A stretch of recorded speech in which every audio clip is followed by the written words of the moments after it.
pemirsa, informasi pertama yaitu rekonstruksi kakek bunuh tetangga karena batuk.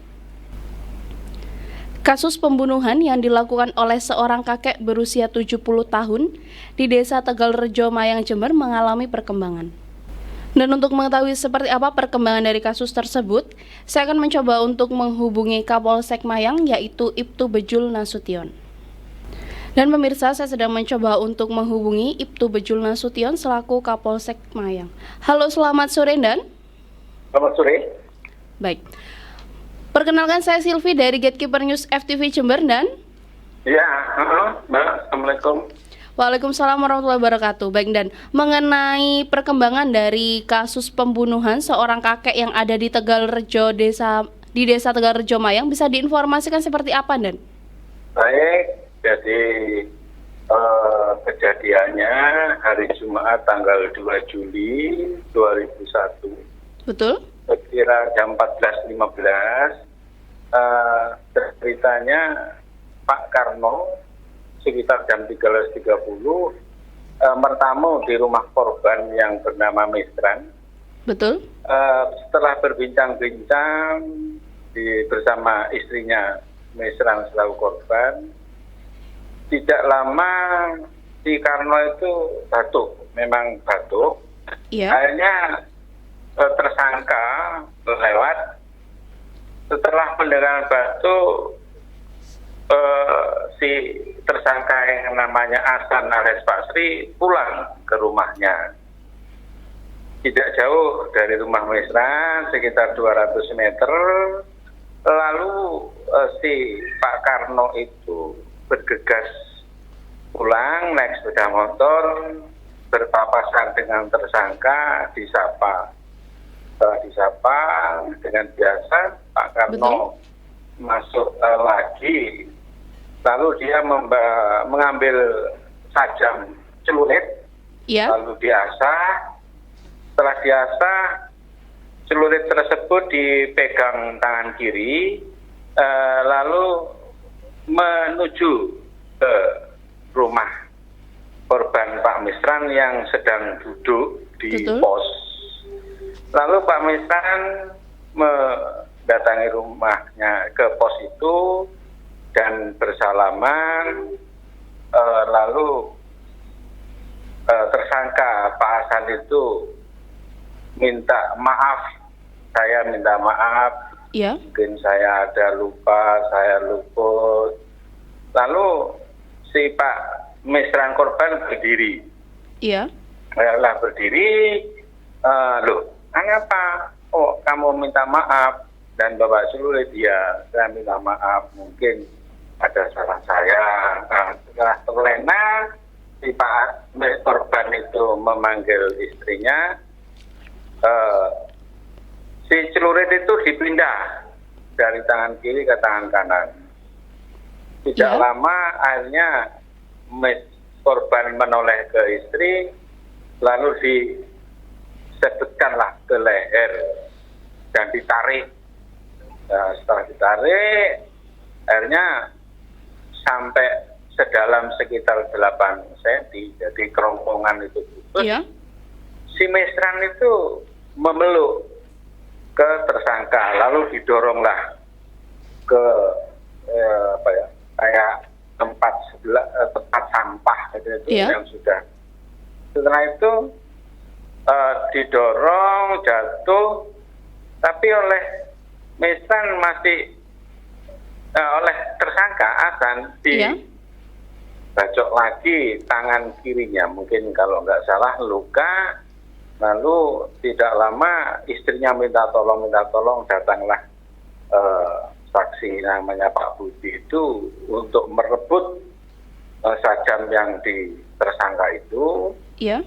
Setelah berebut, datang lagi Pak saksi Pak Musdori juga merebut. Setelah diamankan, Pak Hasannya itu berlenggang pulang ke rumahnya.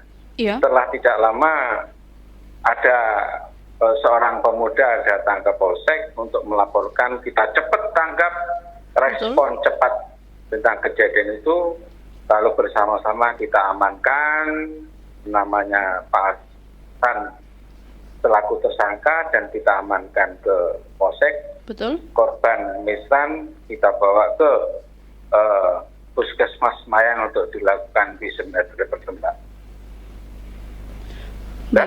Baik, berarti dan dari hasil olah TKP yang sudah dilakukan, apa saja penemuan yang berhasil didapatkan? Jadi setelah olah TKP saat itu juga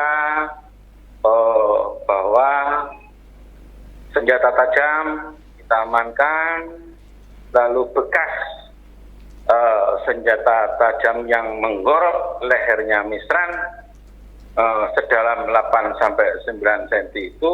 Betul. Dan dikuatkan oleh visum karena meninggalnya darah yang begitu tercucur dari leher banyak.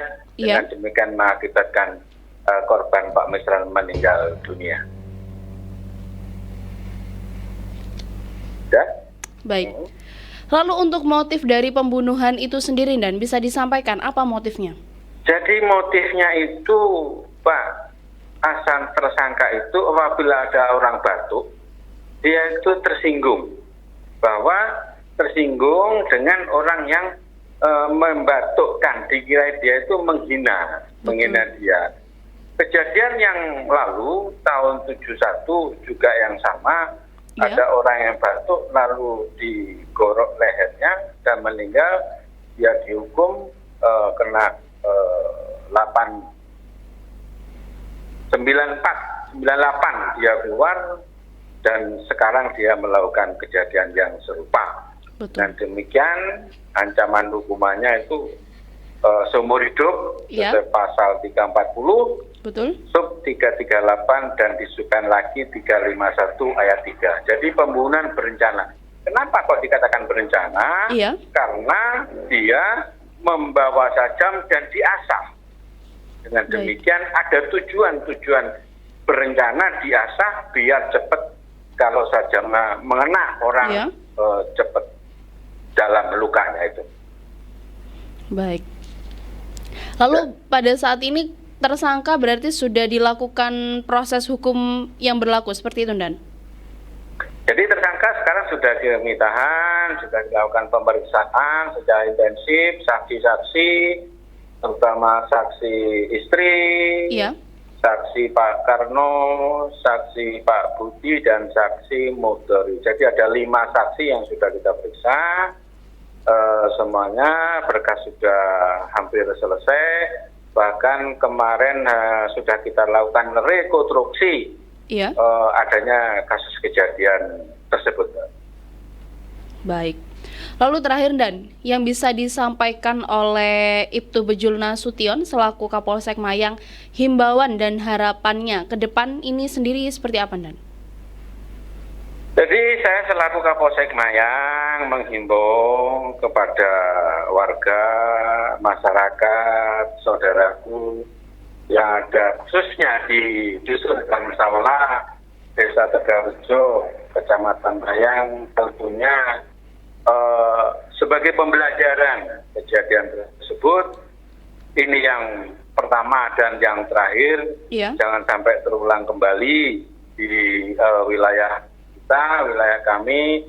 Tentunya masing-masing individu warga harus bersabar. Betul. Jangan sampai terprovokasi adanya kejadian tersebut yang mengakibatkan menimbulkan pro kontra antara keluarga kelompok tersangka dan keluarga kelompok korban, dan semuanya sudah kami proses secara hukum. Kami tidak main-main dengan hal ini. Tentunya ini pun kami limpahkan ke kejaksaan dan nanti diteruskan ke sidang pengadilan. Baik, terima kasih atas waktunya Ibtu Bejul Nasution pada sore hari ini. Selamat sore. Selamat sore Mbak Evi. Assalamualaikum warahmatullahi wabarakatuh. Waalaikumsalam warahmatullahi wabarakatuh.